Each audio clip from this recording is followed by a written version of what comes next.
मी त्याला गौप्यस्फोट म्हणत नाही. नरकातला स्वर्ग हे जे पुस्तक उद्या प्रसिद्ध होत आहे, ते पुस्तक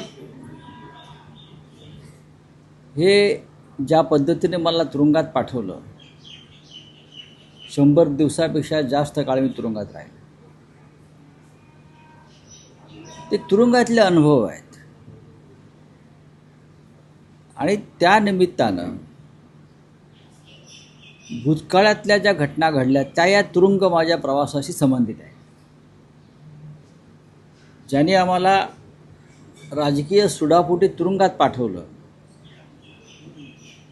त्यांना मग माननीय शरद पवार साहेब असतील, माननीय हिंदुहृदय सम्राट बाळासाहेब ठाकरे असतील, यांनी त्यांच्या अडचणीच्या काळात कशी मदत केली हे मला तेव्हा तुरुंगात या गोष्टी मला लक्षात आल्या, आठवल्या. यातल्या अनेक घटनांचा मी साक्षीदार आहे.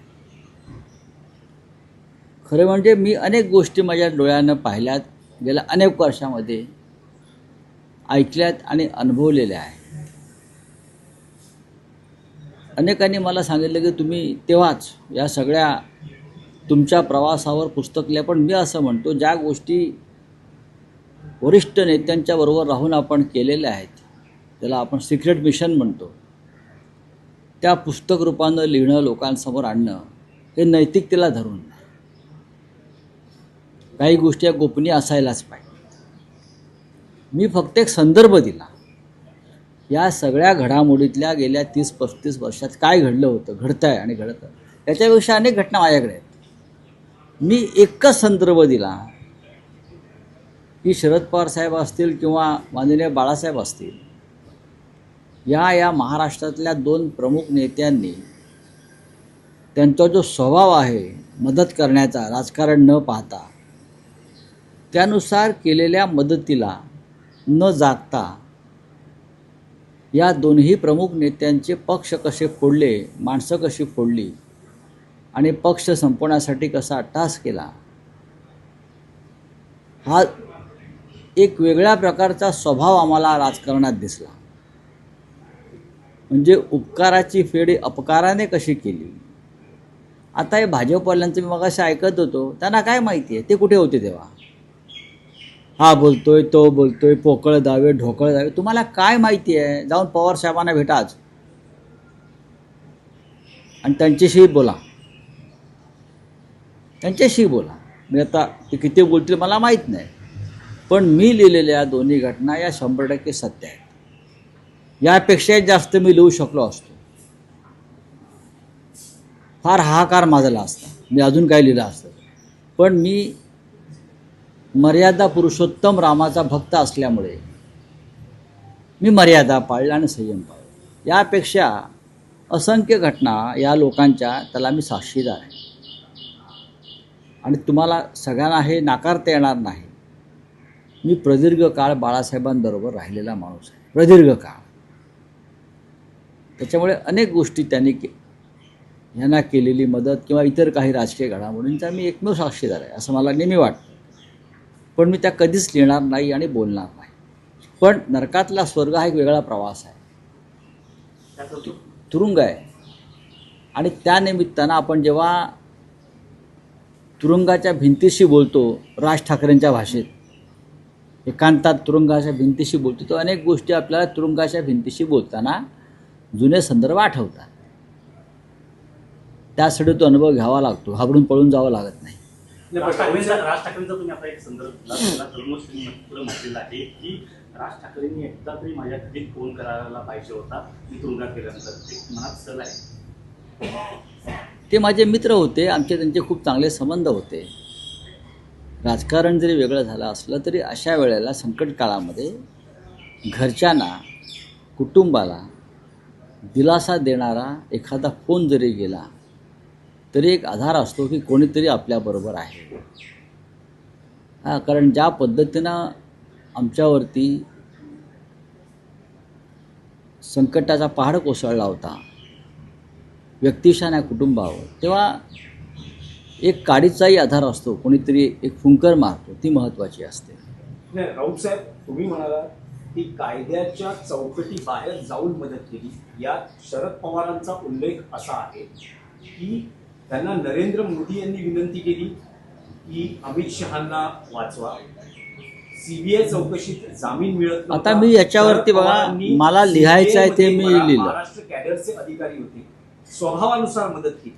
स्वभाव आणि म्हणजे दुसरं आहे, पवार साहेबांच्या बाळासाहेबांनी एका महत्वाच्या व्यक्तीला फोन केला. तुम्ही असं म्हटलंय नैतिकतेला धरून होणार नाही, पण त्यांनी त्या पदावरील व्यक्तीला आठवण करून दिली की तुम्ही कुठल्याही पदावर बसलेला असाल पण तुम्ही हिंदू आहात हे लक्षात घ्या. या तर या हा जो मदतीविषयी काय सांगाल? हा जो संदर्भ आहे याच्यामध्ये जवळजवळ 35 मिनिटाचा गॅप आहे जो मी त्यात टाकला नाही संभाषणाचा, जे म्हटलं नैतिकतेला धरून नाही. तुम्हीही अमुक अमुक आहात आणि त्याच्या आधी 35 मिनिटाचं फोनवरची चर्चा आहे, ती जर मी टाकली चर्चा. पण मी म्हटलं ना की आम्ही मर्यादा पुरुषोत्तम रामाचे कार्यकर्ते आहोत. नाही, पण राऊत साहेब, न्यायदानाची जबाबदारी असलेली ती व्यक्ती होती. काही त्याची असेल, बाळासाहेब फोनवर बोलले. ते बाळासाहेब ठाकरे होते साहेब, ते हिंदुहृदय सम्राट होते. आणि न्यायमूर्ती असतील, राष्ट्रपती असतील, पंतप्रधान असतील, या सगळ्यांशी माननीय बाळासाहेबांशी आदराचे संबंध होते. आणि बाळासाहेबांनी आमच्याशी केव्हा तरी बोलावं अशी त्यांची इच्छा असायची. बाळासाहेब आमच्याशी बोलणं हा एक प्रसाद आहे असं ते मानायचे. मी तुम्हाला जेवढं मला शक्य आहे माझ्या मर्यादेत तेवढं मी तुम्हाला माहिती दिली आहे पुस्तकाच्या रूपानं. मला आता जास्त बोलायला लावू नाही, नका. नाही. आणखी एक एक महत्त्वाचं फक्त होतं की विचारायचं. नव्या सरकार पाडायला मदत करा, अन्यथा तुरुंगात जा, अशा प्रकारचं एक भाजपच्या पदाधिकाऱ्यांना येऊन तुम्हाला ज्येष्ठ नेते. आहे का? त्यांचं नाव नाही घेतलं.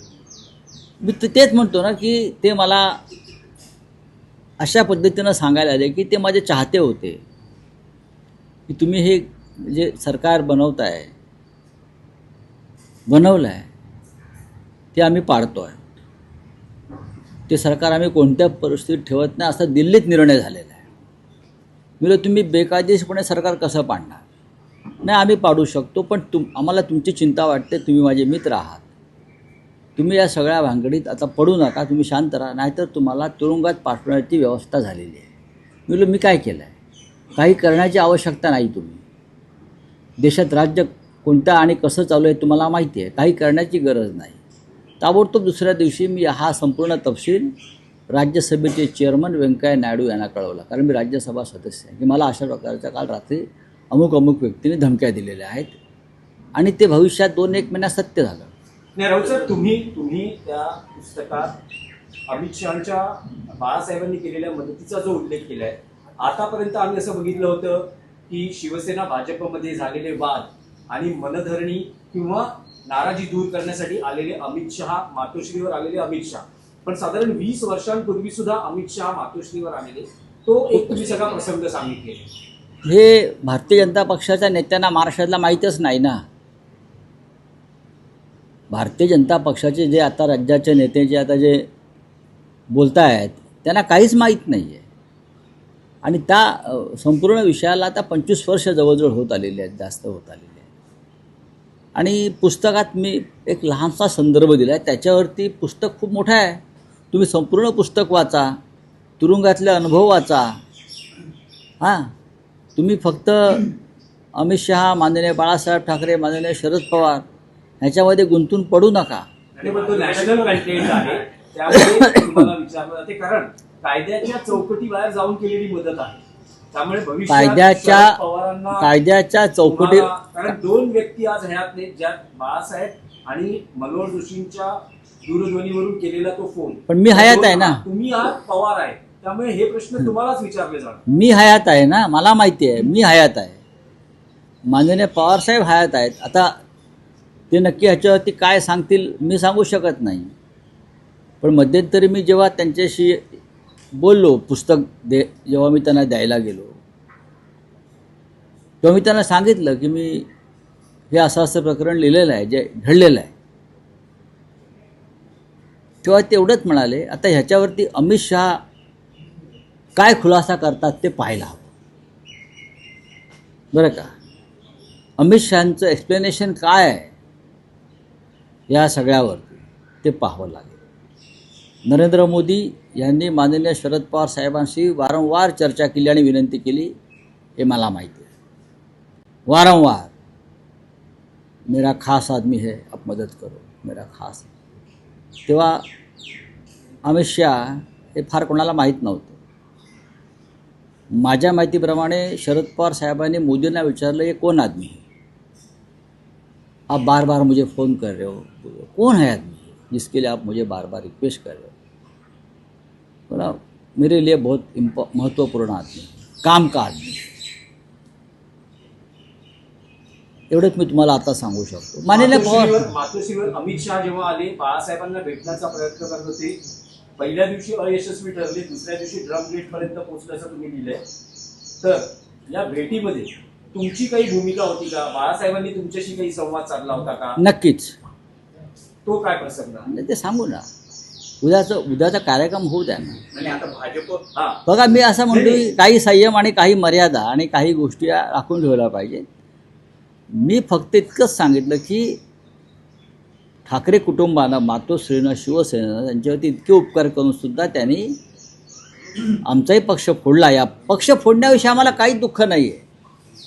आमदार आणि खासदार फुटले, गद्दार झाले, पण तुम्ही बाळासाहेब ठाकरेंचा पक्ष एका लोफर माणसाच्या हातात दिला. बाळासाहेब, हिंदुहृदय सम्राट बाळासाहेब ठाकरेंची शिवसेना ही तुम्ही कोणाच्या हातात दिलीत?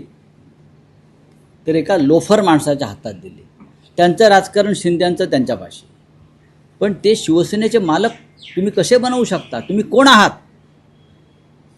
ज्या बाळासाहेब ठाकरेंनी किंवा ज्या शरद पवारांनी तुम्हाला चौकटीच्या बाहेर जाऊन मदत केली, त्यांचे पक्ष तुम्ही लोफर लोकांच्या हातात दिले, हे त्यांना शोभलं नाही. म्हणून चिडून मी एक लहानसा संदर्भ दिला. आतापर्यंत मी कधीही या विषयावर आम्ही बोललो नाही, लिहिलं नाही. माननीय उद्धव ठाकरेही बोलले नाहीत, मीही बोललो नाही. कारण काही गोष्टी ज्या गोपनीय असतात, आमच्या वरिष्ठांकडून ज्यांना मी पितृतुल्य किंवा माझे सर्वस्व मानतो, त्यांच्याबरोबर मी अनेक गोष्टी ऐकल्या, पाहिल्या, प्रत्यक्ष सहभागी झालो अशा मिशनमध्ये. आम्ही कधीच बोललो नाही, मी कधी बोललो नाही. या कानाचं त्या कानाला कधी गेलं नाही. पण त्या ओघात तो प्रसंग आला की या भाजप नेत्यांचे तुम्हाला काही फोन आले का, जे या सगळ्या प्रक्रियेत होते? कोणी नव्हतं. म्हणजे जुने भाजप त्या प्रक्रियेत कोणी नव्हतं. आजची पिढी म्हणून मला जे होते त्यांची नावं मला आता घ्यायची नाही. आणि आता भाजपचे नेते असं म्हणतात की सनसनाटी पसरवण्यासाठी कशाला सनसनाटी? पुस्तक आहे ते कोण बोलते? ते तेव्हा होते का? काय होते तेव्हा? कोण होते ते? संजय राऊतांना सनसनाटी पसरवण्यासाठी पुस्तक लिहावं लागत नाही. हे पुस्तक पूर्णपणे सत्य आहे, ही कादंबरी नाही, बरं का. या मनगडत कहाण्या जे पंतप्रधान मोदी वगैरे सांगतात ना, तसे या कथोकल्पित मनोहर कहाण्या नाहीत. या सत्यकथा आहेत, लक्षात घ्या, ही सत्यकथा आहे. तुमच्या पुस्तकावर बंदी आणि राज्य सरकारची भीती वाटत नाही? मला अजिबात वाटत नाही. कशाला बंदी आणि? नाही, कारण कारण तुम्ही देशाच्या पंतप्रधान आणि गृहमंत्र्यांबद्दल म्हटलेलं आहे. काय म्हटलं? काही म्हटलेलं नाही. तुम्ही त्याच्यामध्ये गोधरा हत्याकांडाचा देखील उल्लेख केलेला आहे आणि त्यावेळेस देखील मदत म्हणून मागितली होती असा देखील उल्लेख. बाळासाहेब ठाकरेंनीच मोदींना वाचवलं ना मुख्यमंत्री पदावरून. हे काय लपून राहिलं आहे का? तो एक प्रसंग मी दिलाय ना, महापौर बंगल्यावर. मोदींना आम्हाला बदलायचं आहे हे सांगण्यासाठी जेव्हा अडवाणी आले, तेव्हा बाळासाहेब म्हणाले, मोदींना बदलण्याची ही वेळ नाही आहे. एक हिंदुत्वाचं वारं वाहत आहे आणि त्यांच्या भोवती घोंगावत आहे. आता मोदींना बदलणं म्हणजे हिंदुत्वाशी द्रोह ठरेल. गुजरात आपल्या हातून जाईल. मोदींना बदलू नका, हे बाळासाहेबांचं म्हणणं तेव्हा भाजपला, तेव्हाच्या प्रधानमंत्र्यांना मान्य करावं लागलं. नरेंद्र भाईसाहेब यांनी देखील आता पुस्तक आहे संपूर्ण, ते पुस्तक आता अक्कल इथे मला बस, हो गया. उद्या बोलूया. राज ठाकरे यांनी म्हटलेलं आहे की जो युतीचा निर्णय आहे तो अद्याप मी त्यावर बोलू नका. मी बोललेलो आहे, परंतु जो निर्णय आहे तो मी घेईन, त्याला अजून वेळ आहे. म्हणजे युती किंवा हे आहे ते लांबणीवर पडलेलं आहे. काय वाटतं? नाही, काही लांबणीवर वगैरे पडलेलं नाही. तुम्ही बोलू नका, सगळं सुरळीत होऊन जाऊ द्या बाळणपण, मग आम्ही बघू. राऊसाहेब फडणवीस असं म्हणाले, फडणवीस असं म्हणाले, तुम्ही राऊसाहेब उल्लेख केला की कुटुंबामध्ये ती फुंकर महत्वाची असते. ती फुंकर जी आहे ती आता मारली जाईल का कुटुंब एक होईल? पाहू ना आपण आता. आम्ही सकारात्मक आहोत. राऊसाहेब फडणवीस असं म्हणालेले आहेत की आम्ही वेळेतच महापालिका निवडणुका घेतो आहोत आणि जिथे शक्य आहे तिथे एकत्र लढू, अपवादात्मक परिस्थितीत आम्ही वेगळे लढू, पण एकमेकांवर टीका करणार नाही आणि निकालानंतर आम्ही एकत्र येऊ. नाही, चांगली गोष्ट आहे, त्यांचं राजकारण आहे ते. मी त्याच्यावरती आता बोलणार नाही. निवडणुका जाहीर होऊ द्या. निवडणुका जाहीर झाल्यावरती त्याच्यावरती चर्चा करता येईल. मनसेशी युती करण्यासंदर्भात अजूनही शिवसेना, उद्धव बाळासाहेब ठाकरे पक्ष हा सकारात्मक आहे, कारण अजूनही 7 प्रतिसादानंतर पुढे काही झालेलं नाही. तुम्हाला काहीच माहीत नाही आहे काय घडता येते, असं मी नेहमी म्हणतो. तुम्ही फक्त नेत्यांच्या स्टेटमेंटवरती अवलंबून राहून आपल्या भूमिका ठरवता. प्रत्यक्षात राजकारणात पडद्यामागे एक वेगळी पटकथा लिहिली जात असते आणि ती पटकथा नंतर समोर येते. ती पटकथा लवकर समोर येईल. Screen play.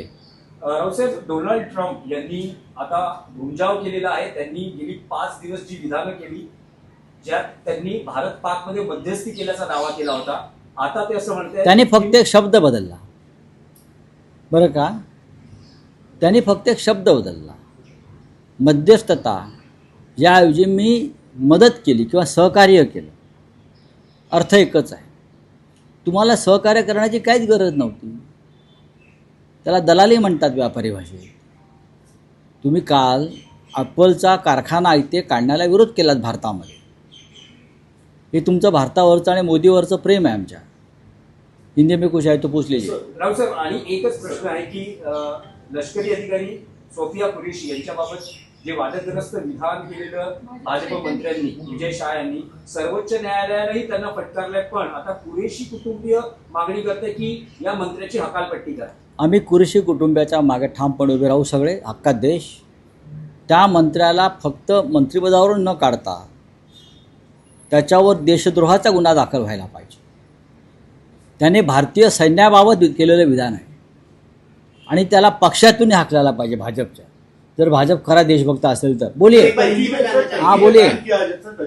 टर्की में बैन किया जा रहा है. एक तरीके से चाइना के जो वेपन्स है उनकी डिमांड बढ़ चुकी है और अमेरिका का तरफ ये मुझे मालूम मुझे उस बारे जो कंपनी है उसको भारत से बाहर छोड़. देखिए, प्रेसिडेंट ट्रंप ने, मोदी हमेशा चुप रहेंगे. मोदी हमेशा चाइना के बारे में चुप रहेंगे और प्रेसिडेंट ट्रंप के बारे में चुप रहेंगे और फ्रांस के बारे में चुप रहेंगे. मोदी हमेशा चुप रहेंगे. चुप रहना उनकी फितरत है. प्रेसिडेंट ट्रंप ने ये बार बार कहा है कि मेरी मध्यस्थता से शस्त्र संधि सीज फायर हुआ है. कल उसने एक शब्द का हेराफेरी की है. मध्यस्थता शब्द निकालकर मैंने मदद करने की कोशिश की. उसका मतलब क्या है? आपकी मदद किसने मांगी ये बताइए. फिर आपके यहाँ आपके दरवाजे में मदद मांगने के लिए कौन आया था? मोदी जी आए थे क्या जयशंकर आए थे? कौन आए थे? या डिफेंस मिनिस्टर आए थे हमारे? ये आप बताइए. प्रेसिडेंट ट्रंप ने कल एप्पल को आदेश दिया है कि एप्पल की फैक्ट्री हिंदुस्तान में मत लगाइए. क्यों भाई? क्यों? उसका खुलासा होना चाहिए हमारी देश की तरफ से कि प्रेसिडेंट ट्रंप ने ये निर्णय क्यों लिया. सर, मोदी पे दबाव क्यों बढ़ाया जा रहा है सर एक तरीके से? देखिए, मोदी के ऊपर दबाव बढ़ाने का कोई प्रश्न ही नहीं. मोदी हमेशा दबाव में ही काम करते हैं. हमेशा वो दबाव में ही काम करते हैं. इसके दबाव में, उसके दबाव में, उसके दबाव में. मोदी कोई शूरवीर आत्मा नहीं है. सर, कल कश्मीर में राजनाथ सिंह गए थे, जब हमला हुआ तो उसके बाद पहला दौरा माना जा रहा है उनका. उन्होंने जाकर वहाँ एक बयान दिया है कि उन्होंने धर्म देख के मारा और हमने उनका कर्म देख के मारा. उन्होंने यूएन से भी अरे ये देखो, ये छोड़ दीजिए कर्म धर्म. हाँ, तो आप धर्म देखकर मारो ना. आप कर्म देखने को तैयार नहीं तो धर्म देखकर मारो, घुसो पाकिस्तान में, क्यों नहीं घुस गए फिर? पीछे क्यों हटे भाई? छोड़ दीजिए, चलो। किताब के बारे में पूछना चाहेंगे कि आपने जो एक किताब लिखी है जिसका कल विमोचन होने जा रहा है, जिसमें ऐसे कई राज है जिनको आपने उजागर किया है, खासकर नरेंद्र मोदी और अमित शाह को शिवसेना प्रमुख बाला साहब ठाकरे और एनसीपी के नेता शरद पवार इन्होंने बचाया था, वो भी पूरे लीगल एस्पेक्ट बाजू को रख के उन्होंने बचाया था, ऐसे आपने बड़ा राज खोला है। मेरी जो किताब है मराठी में है अभी, नरकातला स्वर्ग, होप्स इन हेल, जो इंग्लिश में भी पब्लिश होगी जुलाई में, जिसका विमोचन राहुल गांधी जी करेंगे। आज कल जो किताब मराठी में आएगी वो जावेद अख्तर जी, शरद पवार जी, उद्धव ठाकरे जी, साकेत गोखले जी, ये सब उपस्थित रहेंगे। किताब में बहुत कुछ लिखा है, आप सिर्फ अमित शाह और मोदी को मत देखिए। भूतकाल में बहुत सी घटनाएं हुई है मेरे सामने, मेरे आंखों के सामने। बाला साहब ठाकरे के साथ मैंने जीवन भर काम किया, जो मैंने देखा है उसमें से कुछ बातें मैंने लिखी है। अगर पूरी बात मैं लिखता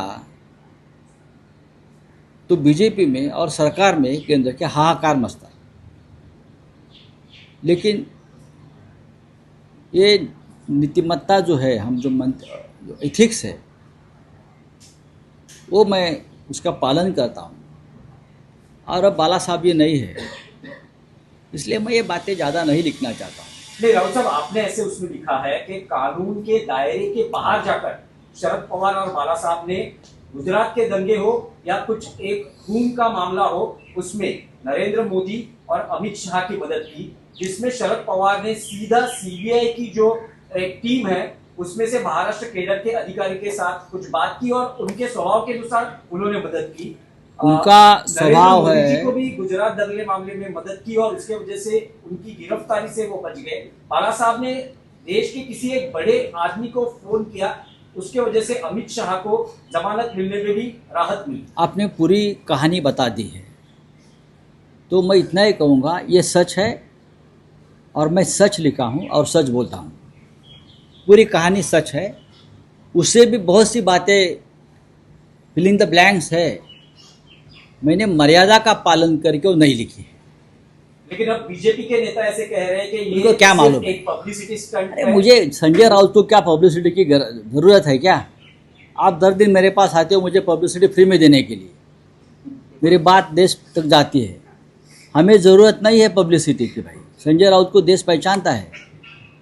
हम लिखते हैं, मैं जो लिखता हूँ वही हमारी पब्लिसिटी होती है, मुझे बोलने की भी ज़रूरत नहीं है, समझा? लेकिन अभी के जो नेता ये बयान कर रहे वो हैं, अभी के नेताओं को क्या मालूम है 25 साल पहले क्या हो गया? कभी देखा है क्या बाला साहब ठाकरे को लोगों ने?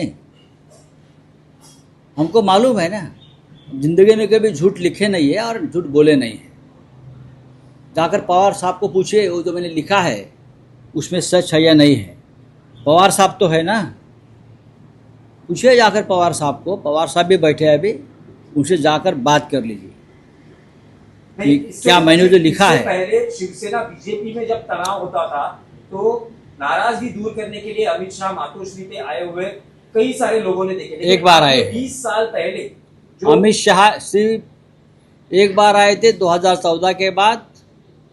हम फिर एक बार 2014 में जब अलायंस टूटा था शिवसेना बीजेपी का, उसके बाद आए थे कि हम वापस एक बार एक साथ काम करेंगे और अलायंस करेंगे, ये कहने के लिए मातोश्री पर आए। लेकिन 20 साल पहले भी अमित शाह आए थे, आए तो लिखा है ना और मैंने। मदद के अपेक्षा से आए थे, ऐसे आपने उस लिखा है। वक्त अमित शाह जी कोई बड़ी हस्ती नहीं थी, एक एमएलए थे और उनको कोई पहचानता नहीं था उस वक्त। बाला साहब ने भी उनको नहीं पहचाना। मुझे याद है कि एक दिन मुझे बाला साहब ने बाद में पूछा था, एक उनका कोई अखबार में फोटो आया था, मुझे पूछा था, अरे ये यही व्यक्ति है ना जो हमारे पास आई थी? मिला, हाँ ये अमित शाह है। अखबार में फ़ोटो आया था किसी उनका कुछ, अरे संजय ये यही व्यक्ति है ना जिसको हमने कुछ मदद किया था। चलो थैंक यू।